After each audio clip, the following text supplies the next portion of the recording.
தெய்வ வேட்டை சிவஞ்சாத்திரிக்கு 3 நாள் கண்டிப்பா வேட்டை ஆடி தரணும். இது காலங்காலமா பாட்டம் போட்ட காலத்துல இருந்து நடந்துட்டு இருக்கு. இப்ப வந்து இவங்க வேட்டை ஆடக்கூடாதுன்னு பாதத்தை எங்களை இது பண்றாங்க. அது தெய்வ குத்தாகுது எங்களுக்கு. அதனால நாங்க வேட்டை ஆடணுங்கிறோம்.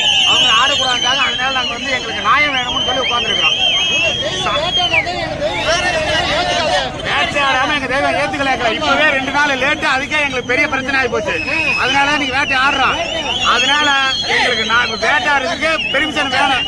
அவங்க சட்டம் என்ன சொல்லுன்னு எங்களுக்கு தெரியாது. ஆனா எங்க பாரம்பரியம் கலாச்சாரம் நல்லது கெட்டது எதா இருந்தாலும் வேட்டையாடுதே நாங்க தீர்மானம் பண்றோம். இது இன்னைக்கு இல்ல, இது 2000 வருஷமா நடக்குது. தமிழ்நாடு முழுக்க இது மாதிரி நடக்கும். பெருஞ்சனை கிடைக்கலன்னா தமிழ்நாடு முழுக்க வேட்டைக்காரர் எங்கெங்க இருக்காங்க அங்கங்க வெடிக்கும்.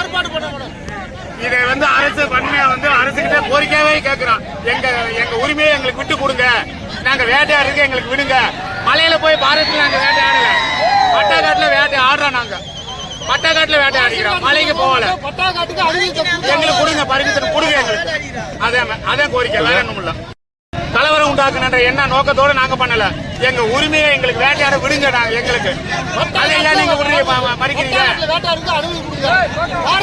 போகல, நாங்க புதுசா உருவாக்கிடல.